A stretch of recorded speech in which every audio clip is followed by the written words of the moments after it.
할렐루야. 사도 바울이 안디옥에서 복음을 전할 때 그런 말을 한 적이 있습니다. 사도행전 13장 48절에 보면은 영생을 주기로 작정되지 아니하는 사람들은 사도 바울이 복음을 전거할 때 들으려 관심도 없고 듣지도 아니하였어요. 오히려 비난했죠. 그러나 영생을 주기로 작정된 사람들은 다 말씀을 듣고 믿더라. 할렐루야. 오늘 이 말씀을 들을 때 믿는 여러분이 되시기 원합니다. 우리는 무슨 법으로 살아야 돼요? 믿음의 법으로 살아야 됩니다. 로마서 3장 27절입니까? 믿음의 법으로. 왜? 우리의 믿음의 조상 아브라함이 믿음의 법으로 살았습니다. 오늘 여러분들이 잘 아는 내용이죠. 음행 중에 잡힌 여자. 주님께서 용서해 준 이야기입니다. 이 속에 이 말씀을 제가 묵상해 보니까요. 일주일 동안 이 묵상을 계속 묵상하고 살았습니다. 일하면서도 묵상하고 잠자다가도 묵상하고 잠자다가 일어나서 또 성경 가서 보고 성경을 읽고 묵상해보고 운동하면서도 이 말씀을 묵상해보고 엄청난 비밀이 들어있더라고요. 내가 전에 알지 못하고 깨닫지 못했던 복음의 비밀. 어떤 복음의 비밀이요? 복음이 뭡니까? 복음이 예수님이잖아요. 복음이 예수님입니다. 복음이 교회입니다. 생명입니다. 이 비밀이 이 말씀 속에 들어있더라고요. 특별히 이 요한복음에 보면은요. 요한복음 2장에 보면은 혼인잔치의 이야기가 나오죠. 혼인잔치. 유대인들 혼인잔치에 나왔는데 포도주가 모자란 사건이 있을 때 예수님이 불로 포도주를 만들어준 사건이 있어요. 이게 무슨 이야기일까요? 그 교회에 대한 메시지입니다. 왜? 예수님만이 참된 신랑이 되신다. 왜냐하면 유대 나라에서는 당시에 풍습에 보면 결혼을 일주일 동안 하는데 포도주는 가장 필수적인 요건입니다. 만약 일주일 동안에 포도주가 떨어지면 신랑이 모든 책임을 뒤집어 써야 돼요. 결혼이 깨질 수도 있고 법적 책임도 당할 수도 있습니다. 그런데 예수님이 그 문제를 해결해 줘요. 예. 육신의 생명은 육신의 신랑은 신부의 마음을 즐겁게 풍요하게 해줄 수가 없어요. 우리의 영적인 신랑이 되신 예수님만이 진짜 신랑이 되심을 보여주었어요. 그리고 요한복음 4장으로 딱 넘어오니까 수가생 여인인 이야기가 나옵니다. 수가생 여인은 어떤 사람이에요? 누구보다도 율법을 철저히 지키는 믿음의 사람이었습니다. 누구를 기다리고 있었어요? 그리스도를 기다리고 있었어요. 사람들은 수가성 여인을 창녀라고 합니다. 무슨 창녀예요? 어디 성경에 창녀란 말이 하나도 없습니다. 증거를 찾을 수가 없어요. 여러분 요한복음 4장을 아무리 100번 1000번 읽어도요. 수가성 여인이 창녀고 더럽고 불결한 여인이란 말이 하나도 없어요. 그 말씀을 읽을수록 그 수가성 여인은 누구를 기다리고 있어요? 그리스도를 기다리는 누구보다도 이 사마리아 사람들은 유대인들로부터 개처럼 멸시당하고 무시당한 사람. 상종을 안 했어요. 유대인들은요, 사마리아 땅 자체를 발을 딛기를 안 했어요. 말하는 것 자체가 터부시 여기는 그런 민족이었어요. 당시 유대인들이 예수님 당시 어땠어요? 유대인들이 예수를 부인했습니다. 그러나 수가성 여인 그리스도를 기다리고 있었어요. 예수를 만났잖아요. 참된 신랑이 누군지를 알았어요. 그리고는 오늘 음행 중에 잡힌 여인의 이야기 하나. 이게 일맥상통하고 있어요. 예수님이 누구다? 우리 신랑이 되신다. 교회가 되신다는 거. 참 복음이 되신다는 거. 복음이 되신다는 거. 자, 이제 보겠습니다. 이제 예수님이 이 감난산으로 가시니라 하고 아침에 다시 성전으로 들어오신다. 근데 이 앞에 이야기에 이제 읽어보면은요. 4장 수가성 이야기부터 7장까지 계속 들은 이야기가 무슨 이야기가 지금 나오고 있어요? 생수에 대한, 물에 대한 이야기가 나오고 있어요. 생수.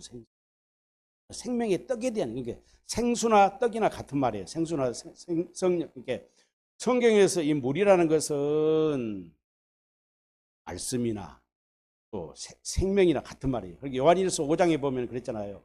물과 피와 성령은 하나요, 하나. 이상한 법칙이죠. 이것은 수학의 공식도 아니고 과학의 공식도 법칙도 아니에요. 물과 피와 성령은 하나야, 하나. 예수님. 자, 그랬을 때 우리가 여기서 중요한 것은 예수님께서도 앞부분에서 계속 6장 이제 4장부터 쭉 생수를 이야기하시다가 이제 쭉 우리가 보면은 그런 말이 나오잖아요. 6장에서부터 계속 이제 말씀을 하십니다. 그러면서 하나님, 예수님 자신이 하늘에서 내려온 떡이라고 이야기해요. 떡이라고 이야기했는데 사람들은 당시 유대인들이나 유괴 사람들은 무엇을 위해서 일합니까? 무슨 떡을 위해서 일해요? 육신의 떡을 위해서 일해요. 그리고 예수님이 말씀하신 건 뭐예요?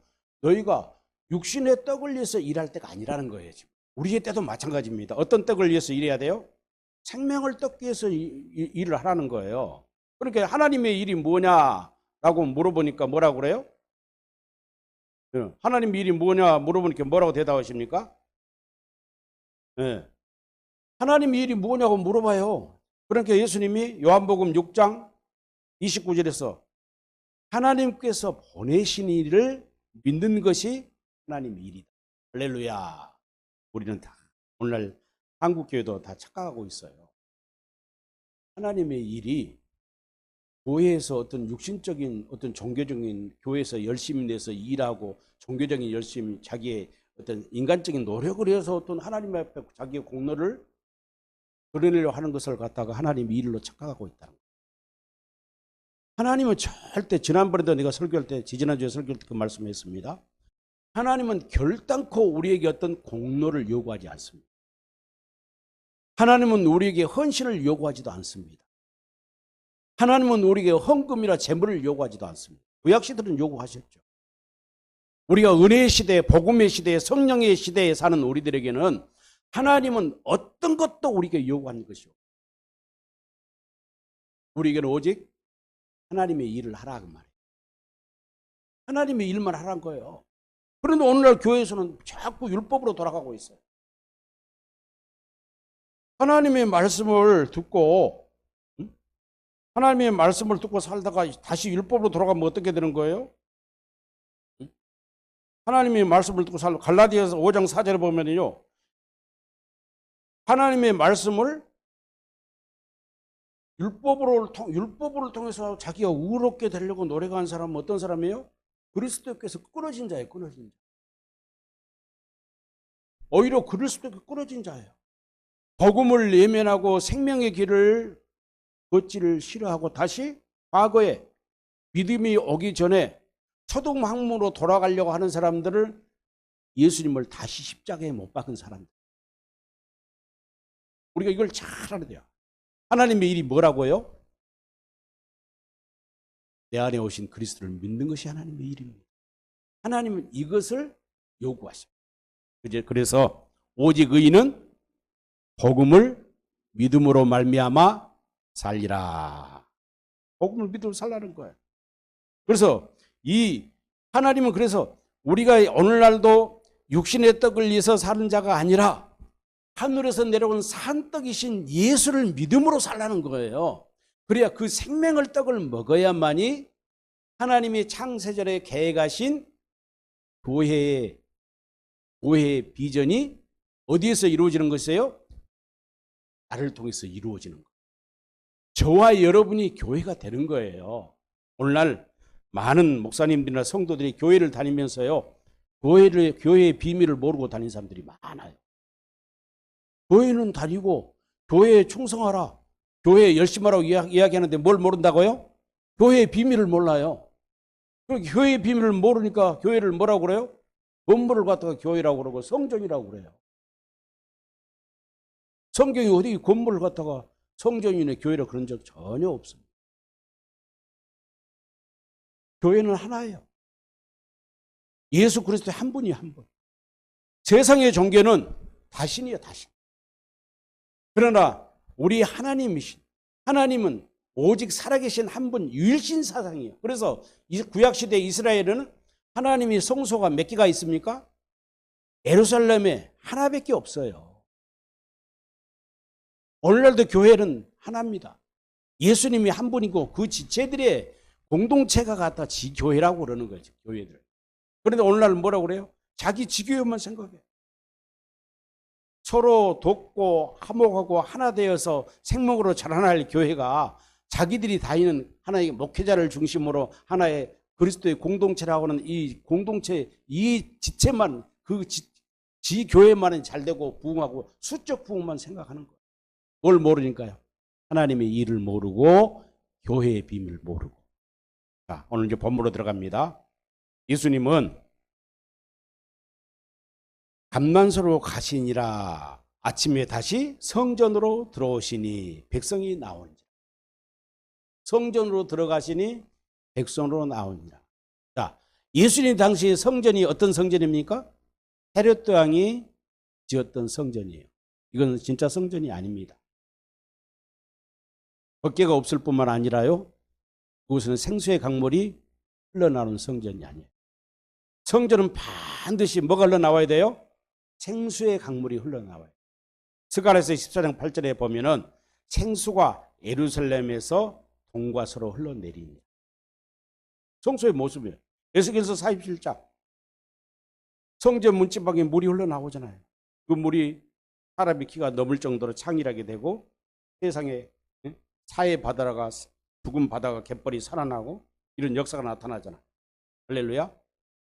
요엘서 3장 18절에서 성전에서 샘이 흘러나온다고 예언을 했어. 반드시 성전은 뭐가 흘러나와야 돼요? 생명이 있어야 돼요. 그런 구약에 나오는 이 성전은 누구에게 연결되고 있습니까? 예수님에게 연결되고 있어요. 예수님 자신이 성전이에요. 너희가 성전을 올라 내가 사흘 안에 세우리라. 예수님 당시에 이 말을 듣고 무슨 말인지 알지를 못했어요. 제자들이. 예수님이 부활하신 다음 승천하신 다음에 성령을 받고 나서야 우리 예수님께서 생전에 세상에 계실 때 자기의 육체를 가리키는 것이었고. 할렐루야. 그래서 오늘 요한복음 4장에서 7장까지 계속 나는 하늘에서 내려온 산떡이다. 나는 하늘에서 내려온 산떡이로 계속 강조를 하시잖아요. 그래서 뭐라고 합니까? 누구든지 목마른 자는 내게 와서 마시라 하고 성전에서 계속 성전을 선포하는 거예요. 그래서 오늘 성전에 모이는 거예요. 그러나 이 성전에 들어가시는 것은 예수님이 그 성전에서 하나님을 예배하기 위해서 들어가시는 것이 아니라 자신이 진짜 성전임을 나타내기 위해서 들어가시는 거예요. 그런데 여기서 이제 놀라운 일이 생깁니다. 서기관과 바리새인들이 음행 중에 잡힌 여자 하나를 끌고 옵니다. 여기서 서기관들을 다른 성경에 번역본에 뭐라고 했어요? 율법교사라고 그러죠. 율법교사. 서기관을 율법교사라고 그래요. 그리고 율법의 학자들이 율법학자. 그렇게 누구보다 성경을 잘 아는 사람들이죠. 그러면 바리새인은 유대인 중에서 가장 율법을 철저히 믿는 가장 엄격한 지파이죠. 누구보다 율법에 충성한 사람, 율법을 아주 철저히. 그런데 이 사람들이 음행 중에 잡힌 여자를 끌고 와서 가운데에 세우고 예수님께 말합니다. 선생이여, 이 여자가 가늠하다가 현장에서 잡혔나이다. 그러면서 뭘 증거를 댑니까? 모세 율법에 이러한 여자를 레위기 20장을 댕겨 레위기 20장 10절이나 신명기 22장 22절 이하에 나오잖아요. 뭐라겠어요? 가늠하다 잡힌 여자는 돌로 쳐 죽이라. 우리 십계명에도 그런 이야기가 나오잖아요. 십계명. 몇 계명이 나오면 가늠하지 말라. 제7계명에. 십계명의 제7계명에 가늠하지 말라. 자, 그러면 십계명에 하나님이 모세를 통해서 율법을 주신 것은 율법을 철저히 지키라고 주셨을까요? 지키지 말라고 주셨을까요? 지키라고 주셨지만은 율법을 육신의 생명과 육신의 마음으로 지킬 수가 있어요, 없어요? 절대 지킬 수가 없어요. 율법을 지킬 수 없는 전제를 의문으로 글로 하나님이 주신 거예요. 그러면 오늘 성경에 기록된 말씀대로 우리가 살 수 있습니까? 없습니까? 기록된 말씀대로 살 사람이 하나도 없어요. 그런데 자꾸 한국교회는 설교를 여러분 들어보세요. 목사님 설교 들어보세요. 여러분 말씀대로 순종하세요. 말씀대로 살아야 복이 있습니다. 말씀대로 살기만 형통합니다. 사업도 잘 됩니다. 자녀들이 잘 됩니다. 교회도 부흥합니다. 그게 될까요? 율법을 주시는 목적이 있잖아요. 갈라디아서 3장 17절에 나옵니까? 율법은 죄가 무엇인지를 깨닫게 합니다. 할렐루야. 하나님이 율법을 주신 목적은 죄가 무엇인가를 깨닫게 해서, 이건 다른 말로 말하면 율법을 만들어 놓은 것은 율법을 누구든지 범하게 돼 있다 그 말이에요. 지킬 수 없다 그 말이에요. 그러니까 간음하지 말라는 이 율법이 제7계명에 나오는데, 다른 계명도 마찬가지예요. 우리가 10계명을 보면은 하나님 사랑과 이웃 사랑 이렇게 구분을 합니다. 그래 결국은 똑같은 거예요. 하나님 사랑이. 그래서 하나님이 간음하지 말라, 부모를 공경하라, 뭐 이런 이야기, 육신의 계명을 하나님이 우리한테 줄 필요가 없어요. 그런데 율법의 이 계명들을 준 목적이 뭐예요? 너희들이 육신의 생명과 마음으로 이것을 훈련을 하라. 훈련해서 장차 누구를 어떻게 하라고요? 하나님을 사랑하고 살아라, 이 말의 결론은. 이게 복음의 목적입니다. 복음의 목적은 뭐예요? 하나님을 믿고 하나님을 사랑하고 사는 것이 우리의 목적. 교회가 이것입니다. 그러니까 교회가 되지 않으면 모든 것이 문제가 생깁니다. 우리가 진정한 교회가 되었을 때, 이 말은 하나님의 생명으로 살아갈 때, 예수 그리스도 안에 살 때, 예수 이름으로 살아갈 때 우리에게 풍성한 하나님의 은혜를 누리며 살게 됩니다. 이게 교회의 비밀이잖아요. 그런데 이제 여자가 간음하다 잡혔습니다. 어떻게 말했습니까? 이제 이건 말하면 이 사람들은 이 율법 교사와 율법 학자와 서기관 바리새인들이 와서 예수님에게 이 간음을 끌고 온 것은 목적이 있었죠. 목적이 있었어요. 뭐 하려고요? 예수님을 시험하려고. 예수님을 책잡게 해서 하는 거예요. 왜? 예수님이 자꾸 율법을 무시하거든요. 율법을 무시하면서 예수님이 뭐라 했냐면은, 앞에서 이제 보는 것 같이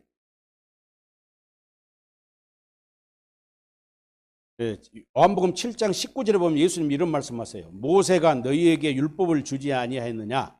너희 중에 율법을 지키는 자가 하나도 없다. 너희 중에 율법을 지키는 자가 하나도 없다는 거예요. 사도행전 7장 53절에서 스데반도 돌에 맞아 죽어가면서 그 핍박을 당할 타는 말이 똑같은 이야기를 했어요. 예수님이 너희 중에 율법을 지키는 자고. 여러분, 구약시대에 예수님 당시에 이스라엘 백성들이 얼마나 율법을 지키려고 피 터진 싸움을 싸워. 오늘날 우리 교회에서 어떤 충성하고 열심히 하는 신앙의 행위 열심보다 더 어쩌면 그 사람들은 목숨을 걸기까지 하면서 율법을 지키려고. 그런데 예수님을 시험하려고 고발하려고 조건을 하는 거예요. 그때 예수님은 아무 말씀 안 하십니다. 6절 말씀 보세요. 뭐라고 예수님이 어떻게 했습니까? 예수님을 시험함이러라. 예수께서 몸을 굽히사 손가락으로 땅에 쓰시니 그랬습니다. 손가락에 땅에 쓰시니. 땅에 뭘 썼다고요? 한번 글씨를 썼겠죠. 고대 사본에는, 이제 우리 성경에는 그런 내용이 뭘 썼다는 이야기 안 나오잖아요. 고대 사본들의 일부 사본들에 보면은 여기를 그들의 제목을 썼다고 이렇게 표기가 되어 있습니다. 고대 옛날 성경 사본들, 그런 사본들이 있대. 예수님이 이 율법 교사와 바리새인들의 그들의 제목을 니네들이 죄인이 아니나 너희가 이러이러한 죄다 썼다는 거예요. 그건 확실한 건지 모르지만은 성경 사본에 그런 것들이 있기 때문에 그런 추측도 해보는 거예요. 그런 이제 뭐라고 하냐면은 그들이 묻지를 맞이하지 않은지라 이에 이제 이르시되, 7절 한번 보세요. 7절. 자, 너희 중에 죄 없는 자가 먼저 돌로 치라. 땅에다 뭐라고 글씨를 쓰시면서 그들의 제목을 낱낱이 예수님이 기록하시면서 너희 중에 죄 없는 자가 이 여인을 돌로 쳐라. 가늠한 율법에는 분명히 모세 율법에는 돌로 치어 죽이라고 했거든요. 여러분, 하나님이 이런 가늠한 여인을 돌로 쳐 죽이라고 할 때는요, 율법으로는 지킬 수 없다. 누구든지 가늠할 수밖에 없다 이 말이에요. 그렇잖아요. 여러분 잘 생각해요. 어떤 법령, 우리 세상의 법도 마찬가지예요. 국가의 법도 어떤 교회의 법칙도 회사의 규율도 마찬가지예요. 이 규율을 지키는 것은 누구든지 규율을 어길 수밖에 없으니까 어기지 말라고 이 규정과 법들을 만든 거예요. 맞습니다. 가늠한 이렇게 율법에 모세 율법에 가늠하지 말라고 하나님이 모세를 통해 하나님의 법을 줬는데도 이스라엘 백성들이 이 가늠에서 자유로웠어요? 아닙니다. 다 가늠죄를 지었어요. 예수님은 산상수훈에 그랬어요. 다른 여자를 보고 음욕만 품어도 뭐라고요? 가늠했다는 거예요. 응? 하다면서 살인죄도 마찬가지잖아요. 형제에게 미련한 멍청한 놈아. 이것도 뭐예요? 이미 살인한 거예요. 그럼 그게 살인일까요? 그런 계명을 하나님이 주신 목적이 뭘까요?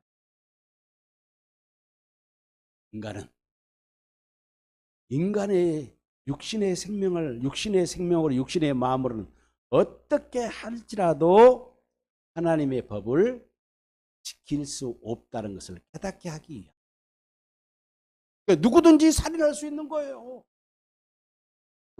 누구든지 간음할 수 있는 거예요.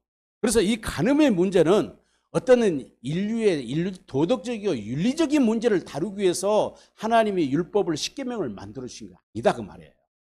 이 안에는 뭐가 들었어요? 복음이 숨겨져 있습니다. 복음. 간음이 뭐냐? 모든 것이 하나님과의 우리의 관계예요. 하나님과 우리의 관계.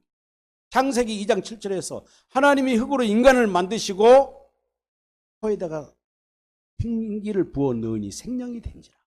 우리 육신은 땅에서 나온 것을 먹어야 되지만 인간은 영원한 존재로 만들어요. 영혼을 가진 존재. 이 영혼은 뭘 먹고 살아야 돼? 하나님이 주시는 생명을 먹지 않으면 죽는다. 영생을 얻는 존재로 만들어 놨어요. 그러니까 자 보세요. 하나님이 아담을 만들어 놓고 혼자 사는 것이 애롭게 보이니까 다른 피조물들을 대필로 삼으려고 내보니까 아담이 다 싫어해. 이름만 짓고 다 내보내버려요. 그래서 하나님이 안 되겠구나 하고 아담을 잠들게 합니다. 잠들게. 어떤 사람들은 아담이 잠들었다 이 말은 예수님의 십자가의 죽음을 예표한 것이다. 뭐 그렇게 또 해석한 사람도 대학적으로 해석한 사람도 있기도 있더라고요. 어찌됐든 아담을 잠들고 갈빗배를 취해서 여자를 만들었어요. 여자를 만들어서 데려오니까 아담이 너무 좋은 거예요. 이는 내 뼈 중에 뼈, 내 살 중에 살. 할렐루야. 이게 뭐예요? 이 비밀이 뭐예요? 교회입니다. 어떤 부부관계의 이야기를 한 거예요. 성경을 이렇게 어떤 인간적인 다시 말합니다. 모든 율법은 세상의 종교는 도덕적이고 윤리적이고 철학적인 것을 다루고 있어요. 모세 율법도 다 그래요. 그러나 우리 하나님 말씀 하나님이신 하나님의 계명 안에는 율법 안에는 그 안에 뭐가 있다고 세상의 종교와 가르침에 다른 뜻이 있다면 복음의 비밀이 그 속에 숨겨 있다. 이 아담과 하와가 아담을 둘로 나눠서 다시 하나 되는 역사, 한 몸이 되게 하는 것이 뭐예요? 교회잖아요. 이 비밀이 어디에 나와요? 에베소서 5장에 나와요. 에베소서 5장 한번 볼까요? 에베소서 5장 한번 보겠습니다. 그냥 에베소서 5장 29절을 한번 보겠습니다. 29절을 보면은 누구든지 언제나 자기 육체를 미워하지 아니하고 오직 양육하여 보호하기를 그리스도께서 교회에 하신 같이 하나니 그랬어요. 그런데 쉬운 성경을 보니까 이렇게 되어 있더라고요. 쉬운 성경. 도대체 자기 몸을 미워하는 사람은 없습니다. 그렇죠? 자기 몸을 미워하는 사람 있어요? 누구도 자기 몸뚱아리에서 좋아해요. 사랑하고. 오히려 자기 몸을 기르고 보살펴 줍니다. 내 몸을 보살피잖아요. 얼굴에 이쁘게 로션도 바르고 화장도 하고 운동도 하고 몸매를 가꾸기도 하고요. 그렇죠? 그런데 그 다음에 보면 그리스도께서도 교회를 기르시고 보살펴 줍니다. 에베소 5장이 부부의 관계를 이야기한 거 있잖아요. 그런데 이걸 부부의 교훈으로 부부가 어떻게 살 것인가를 이야기한 것 같지만 그건 아니에요. 물론 그것도 필요합니다. 에베소 5장에 나타난 아내와 남편의 관계는 우리가 사는 부부관계를 어떻게 살라 이 교훈도 될 수는 있지만 그보다는 뭐가 속에 들어있어요? 교회의 비밀이에요. 창세기 2장에서 나오는 그 비밀이에요. 창세기 2장 아담의 갈빗불을 취해서 화를 만들어 하나 다시 부부로 만드는 이 비밀을 사도 바울이 여기서 풀어준 거예요. 쉬운 성격으로. 그리스도께서 교회를 양육하고 보살피듯이 모두 자기 몸을 양육하고 보살펴.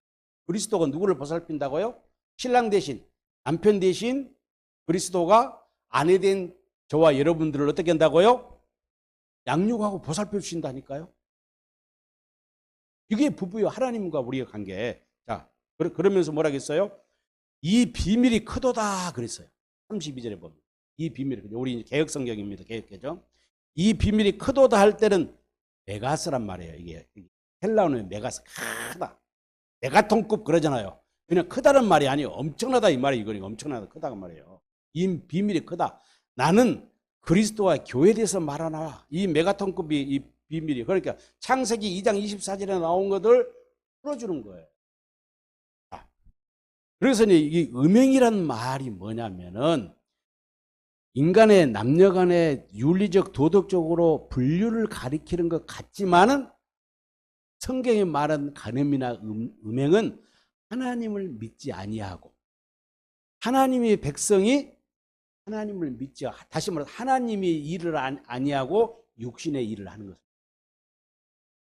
하늘에서 내려오신 산떡이신 하늘의 생명의 떡을 먹기 위해서 일하는 것이 아니라 육신의 목숨을 부지하게 해서 일하고 사는 것이 간음이다 이 말이에요. 할렐루야.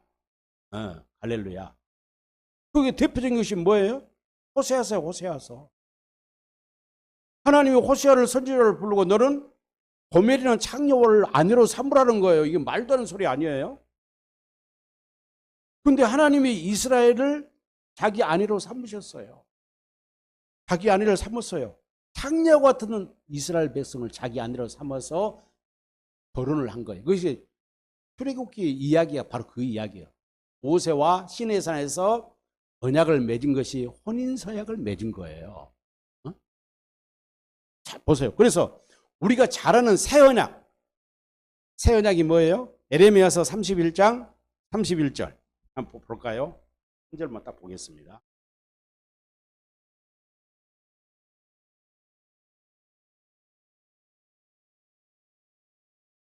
에레미야서 31장 31절 30절 이렇게 나오죠. 여호와의 말씀이라 보라. 여호와의 말씀이라 보라.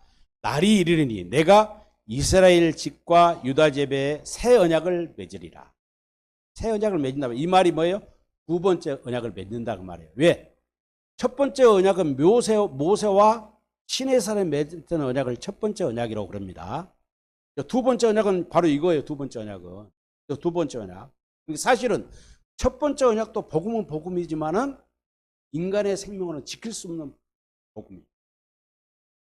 이 첫 번째 모세가 요구하는 이 율법의 계명을 지키려면은 새 언약을 통해서만 새 언약을 믿어야만이 되는 거예요. 자, 이제 32절. 이 언약은 내가 그들의 조상들의 손을 잡고 애굽 땅에서 인도하던 날에 맺은 것과 같지 아니한 것. 그때 언제요? 신에서는 언약이다 그 말이에요. 이게 첫 번째 언약이에요. 하나님께서 이스라엘 백성에게 새 언약을 맺은데 모세하고 맺었던 그 첫 번째 언약은 다르다. 이게 두 번째 언약이 이게 두 번째. 어떤 사람들은 아브라함의 언약을 두 번째 좀 말이 안 맞아요. 이게 개념이 안 맞아요. 아브라함이 하신 언약을 두 번째 언약이라고 말하는데 이건 개념이 안 맞습니다. 예. 아브라함이 먼저인데 어떻게 두 번째예요? 아브라함이 전한 복음이요, 복음. 영원한 언약. 복음은 이게 하나님의 언약과 복음은 같은 말입니다. 같은 말이지만 우리가 쉽게 이야기하자면 창세기 3장 15장의 온 복음, 아브라함에게 전한 복음, 다 복음입니다. 복음. 그리고 언약을 첫 번째 언약, 두 번째 할 때는 이건 뭐냐면 모세하고 시내에서 맺은 언약은 첫 번째 언약. 이거 육신의 생명으로 너희들 한번 지켜봐라 이 말이에요. 절대 지킬 수 없다 그 말이에요. 지켜봤자 지키려고 노력할 때마다 너희는 뭘 하게 된다? 죄를 지을 수밖에 없고 이 죄를 지을 수밖에 이 죄를 문제를 해결하기 위해서는 새 언약의 중보자로 누가 오신다? 그리스도를 통해서만 이 율법을 지킬 수 있는 방법이 생겨난다 그 말이에요. 자, 그래서 애굽 땅에서 인도하여 내던 날 맺은 것과 같지 아니한 것은 내가 그들의 남편이 되었어도. 할렐루야. 하나님이 이스라엘의 남편이고 이스라엘 여호와의 아내예요, 아내. 에레미야서 이사야서 이걸 여러 구절이 나와요. 그러니까 이게 교회라는 비밀이 남편과 아내, 신랑과 신부의 관계로 오묘하게 연결된 거예요. 이게 성경에서 율법에 말하는 음행이나 간음죄라는 것은 하나님의 약속을 믿지 아니하는 거예요. 하나님의 은혜를 깨닫지 못하고 은혜로 여기지 아니한 거예요. 내 언약을 깨뜨려 버렸어. 누구 언약을? 하나님의 언약. 하나님의 언약은 우리에게 지키라고 주는 언약이 아니에요. 창세기 15장에 하나님이 아브라함에게 햇불 언약을 맺잖아요. 이 언약이란 말은 쪼갠다 이 말이죠. 사체를 쪼갠다 그 말이 햇불 언약. 하나님이 아브라함이 소돔 고모라 전쟁에서 패한 것을 조카 롯을 찾아와서 재산이고 뭐이고 소돔 왕에 다 죽고 나서 창세기 15장 1절에 하나님이 꿈에 나타나잖아요. 아브라함아, 우리의 말로 나는 여호와니라. 내가 너의 방패하고 너의 상급이 되리라 그래. 그러니까 아브라함이 뭐라니? 하나님 그러면 아들을 어떻게 할까요? 아들의 문제를 또 이야기합니다. 엘리에셀을 내 종으로 삼을까요? 물어. 무슨 소리야? 네 허리에서 네 씨로 그리스도를 보내주신 인간을 생각하지 마. 언약이니라. 그러면서 밤하늘의 별들을 보여. 밤하늘의 별들을 보여. 이 씨가 이렇게 될 거야. 그 씨는 갈라디아 3장 16절에서 여러 민족 여러 사람이 아니라 한 사람은 그리스도라고 그랬잖아요. 그리고는 하나님이 짐승을 쪼개고 기다려라 그래. 언약을 맺자는 거 햇불 언약이라고 그러잖아요. 이게 해가 질 때까지 아브라함이 혹시 양을 쪼개놓고 기다리고 있는데 혹시 짐승들이 와서 먹을까봐 짓고 있어. 아무 하나님의 응답이 없어. 해질 적에 하늘에서 뭐가 내려와요? 불과 같은 햇불 같은 불과 같은 게 내려오더니 사체 속으로 싹 불이 지나가는 거예요. 하나님은 얼굴이 안 보이시니까 볼 수 없는 분이기 때문에. 그러면서 하나님은 지나가고 딱 끝나. 그러면 언약을 하는 것은 서로 지나가야 맞잖아요. 이게 쪼갠다는 것은 서로 양자 간에 당사자가 어기면은 이렇게 쪼김을 당한다는 것이 언약인데 하나님만 딱 지나고 아브라함이 지나가는 말을 하는 왜? 인간은 절대 약속을 안 지키는 하나님을 알아. 여기서 뭐래요? 내 언약. 성경 보세요. 너와 나 사이에 지킬 언약이라는 말이 없어. 전부 다 내 언약이라고 말씀하죠. 내가 너에게 약속했으니 너희는 뭘 해라? 믿기만 해라. 이 믿는 것이 하나님 일이다 그 말이에요. 아까 말씀드린 대로. 이것이 새 언약이에요. 새 언약을 통해서 새 언약의 목적이 뭐예요? 우리가 할례를 주겠다는 거예요. 할례를. 하나님의 생명을 우리에게 허락하시겠다. 하나님의 마음을 주시겠다. 새 언약의 중보자로 첫 번째 걸 이렇게 하시고 두 번째 걸 그리스도로 이루기 위해서 그리스도를 십자가에 죽으시고 그분을 우리가 영으로 우리에게 보내주셔서 우리 안에서 그 새 언약을 이루어 주겠다. 할렐루야. 그래야만이 뭘 알아요? 하나님을 알고 하나님을 온전히 사랑할 이 과정을 모르고 깨닫지 못하는 사람들은 신명기서 29장 4절 말씀처럼 하나님이 모세에게 그랬잖아요.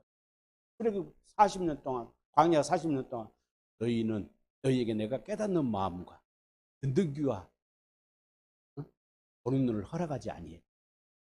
그렇게 물법을 배우고 아무것도 일도 하지 않고 그것만 했어. 제사만 지내고 맨날 성막에서 제사 지내고 불기름 구름기름 인도함 받고 살았어. 영적인 삶만 하고 살았어. 육신의 일을 하지 않고 살았어요. 광야 40년 동안. 그럼에도 불구하고 그들이 누구를 몰라요? 하나님을 모르고 가늠한 거예요. 자, 이거예요. 그러니까 하나님이 예수님 먼저 본문으로 다시 들어갑니다. 이러다 이제 시간이 또 많이 흐르니까. 자, 너희 중에 죄 없는 자가 먼저 돌로 치라. 돌로 치라는 거예요. 그리고는 또 예수님 뭐래요? 몸을 굽히시고 손가락으로 땅에 쓰시니 그들이 이 말씀을 듣고 양심의 가책을 느껴 그랬어요. 양심의 가책. 자, 여기서 중요한 것은 뭐냐? 너희가 이 여인을 간음했다고. 간음했다는 건 윤리적인 도덕적인 죄를 지었잖아요. 세상 죄를 지은 거예요. 너희가 내게 데려왔느냐? 내가 누구냐 이 말. 예수님이 누구예요? 하나님이 하나님. 너희 중에 죄가 없는 자가 돌로 치라는 말이에요. 죄가 없는 자가 누구예요? 죄가 없는 자가 누구예요? 세상은 의인은 하나도 의인은 하나도 없어. 하나님께 의로운 분이 없어. 죄가 없는 사람이 누구예요? 없다는 거예요. 너희가 정말로 율법을 하나님의 법으로 알고 생명의 법으로 안다면은 그리스도가 누군지를 알아야지. 앞에서 하나님의 일이 뭔지를 말씀했잖아요. 예수님 분명히. 그리고 너희가 지금 율법을 지키는 자가 하나가 없다고 그랬어요. 내가 하늘에서 내려온 산떡인지 내가 주는 떡을 먹고 내가 주는 피를 마시는 자라야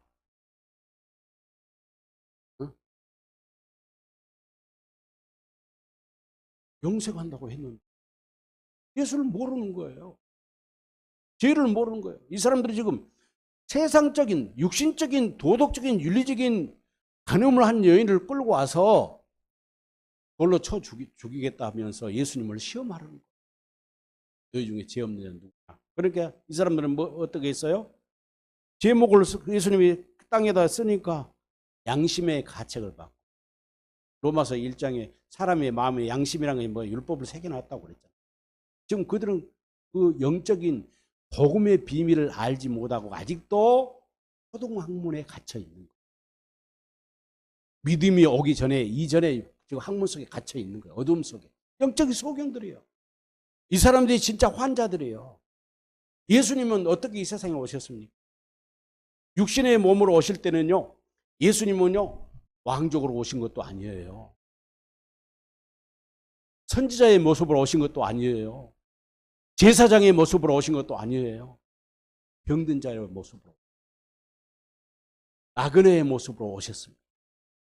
창기와 같은 모습으로 오셨습니다. 가난한 자, 헐벗은 자의 모습으로 오셨습니다. 병든 자의 모습으로 오셨습니다. 무능한 자의 모습으로 오셨습니다. 뭐 하려고? 이 사람들의 죄를 다, 이 사람들의 죄와 허물을 다 집어 쓰고 그들의 죄와 모든 십자가를 통해서 해결해 주시고 그들에게 진리와 자유를 허락하기 위해서 그들의 참 생명을 허락하기 위해서 할렐루야. 그렇게 이 사람은 양심의 가치 다 도망가 본 거예요. 다 하나도 없어 지금. 없어요? 양심의 가책을 느껴 어른으로 시가요 젊은이까지 하나씩 하나씩 다 나가고 오직 예수와 그 여인 둘만 남아있더라. 예수께서 일어나자 여자의 아무도 없는 걸 보시고 여자요 그러죠. 여자요. 여자요. 너를 고발하는 그들이 어디 있느냐? 너를 정죄한 자가 어디 있느냐? 이 여인은 얼마나 불안했을 거예요. 예수님한테 끌려가지고 율법 교사, 율법 학자와 바리새인들이 와가지고 돌로 쳐 죽이자고 그러는 거예요. 예수님 앞에서. 당신은 어떻게 판단할 거냐고 물어보는 거예요.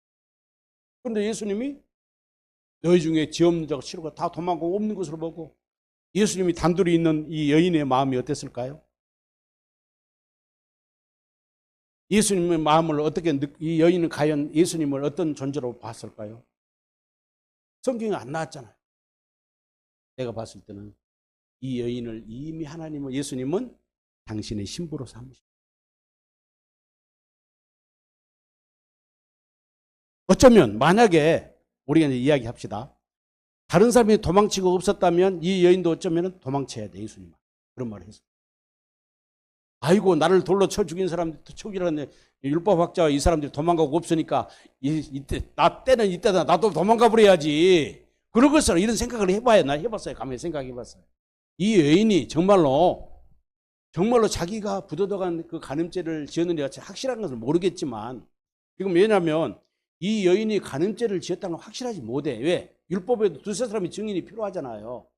증인도 데려가지 않고 오늘 서기관과 바리새인이 이 여자를 끌고 왔거든. 그래 안 그래요?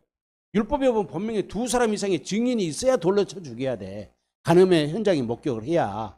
그러니까 이것은 누명을 씌운지도 모르고 어떻게 그 상황을 전혀 몰라. 그렇지만 만약에 정말로 그 부끄러운 이 여인이 부끄러운 짓을 했다면은 그 사람이 도망쳤으면 나도 30년 도망칠 수도 있었을 거예요. 근데 그 여인은 거기서 무릎 꿇고 예수님 앞에 어쩌면 이 여인도 사마리아 여인처럼 비록 인간적으로 봤을 때는 부도덕하잖아. 여러분, 이 여인의 모습 속에서 저와 여러분의 모습, 음행하다 잡혀의 여인이 저와 여러분. 여러분 온전히 하나님을 사랑하고 있습니까? 여러분 안에, 내 안에 오신 예수님을 나의 영원한 신랑으로 맞아들였고요. 인정하고 계십니까? 생각해 봐야 돼요. 11절에 마지막 절 보세요. 대답하되 주여 없나이다. 도망치고 없다고 대답해요. 예수께서 나도 너를, 죄를 정죄할 수 있는 권한은 하나님뿐이 없어요. 정죄하지 않으니 다시는 죄를 범하지 마라. 이 말씀은 베데스다 연못가에서 30번의 중풍병을 고쳤을 때 똑같은 이야기예요. 그러니까 예수님이 공생의 사역을 할 때 병든 자를 고치고 무슨 사역을 할 때 이런 모든 일들이요, 목적이 있는 거예요. 크게 영적이요.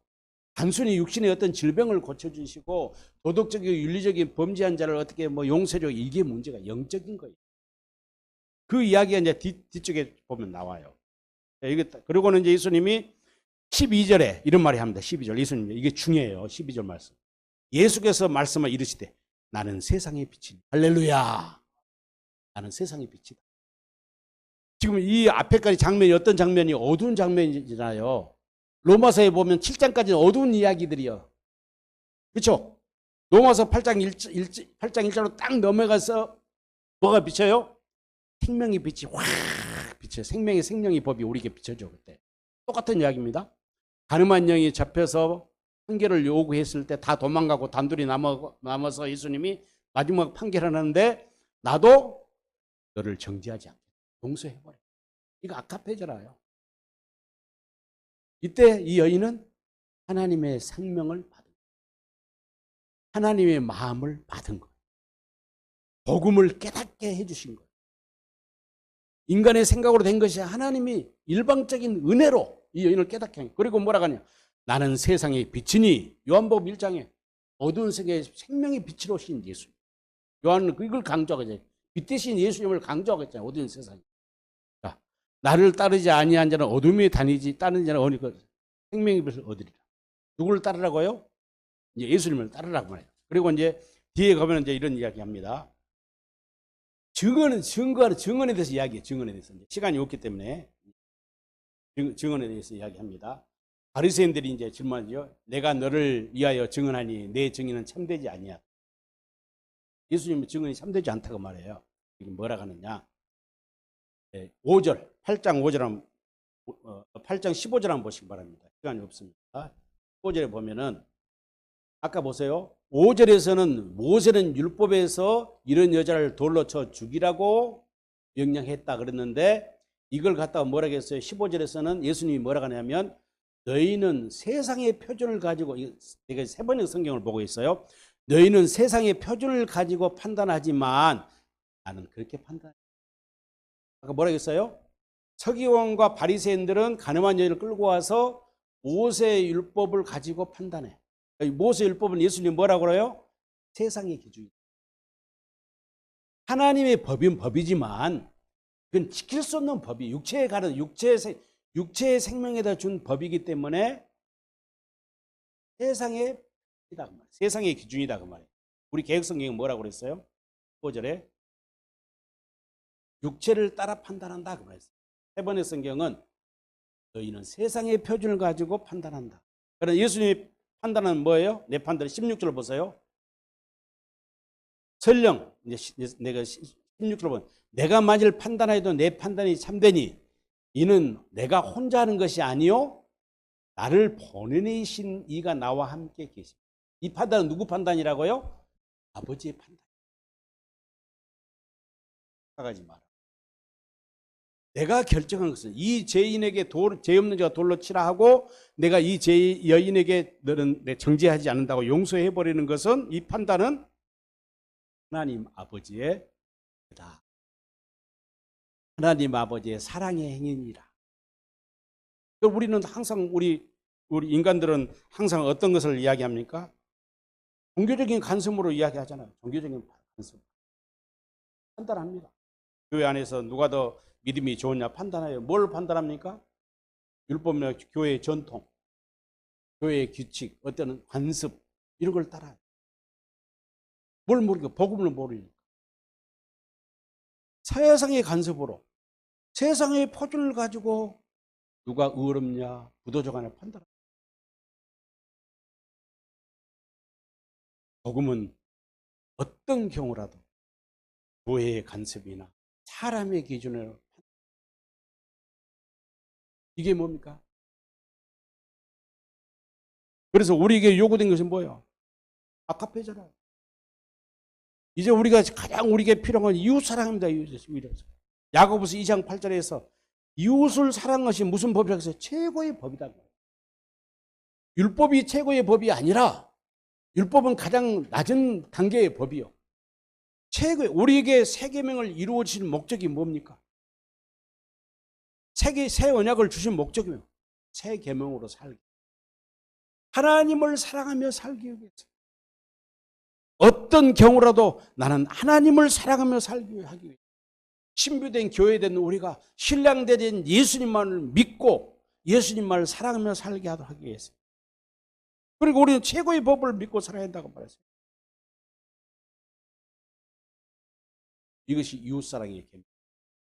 시간이 너무 지나서 내가 의도했던 설명을 다 못했습니다. 그러나 결론으로 말합니다. 수과성 여인의 이야기를 통해서 하늘마다 잡힌 여인이 바로 저와 여러분의 모습이었다는 것. 복음을 모르는 우리의 모습.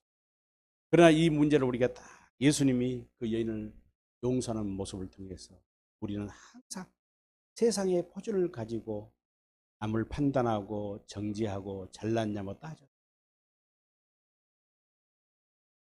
하나님의 생명 안에 사는 자는 예수의 마음으로 사는 자는 그리스도의 이름으로 사는 자는 세상의 표준으로 내 생각과 관념으로 판단. 무엇으로 판단해야 돼요? 하나님의 법. 최고의 법으로. 아카페의 사랑으로 판단할 때 우리가 누구를 정죄할 수 있으며 누구를 실망할 수 있으며 누구에게 따질 일이 있겠습니까? 이것이 그리스도의 사랑이 아니겠어요? 이 사랑, 예수님께서 십자가에 죽으시니까 하나님의 사랑이 우리 안에서 확 그리스도 안에 있는 우리의 사랑을 누가 뺏어갈 수 있어요? 기근이나 전쟁이나 사망이나 그 어떤 것도 우리 안에 있는 하나님의 사랑을 뺏어갈 자. 그러니까 우리는 위대한 자가 되는 거예요. 사랑이 있기 때문에. 이 사랑 안에서 우리는 모든 것을 할 수 있는 위대한 존재임을 깨달으시기 바랍니다. 기도하겠습니다.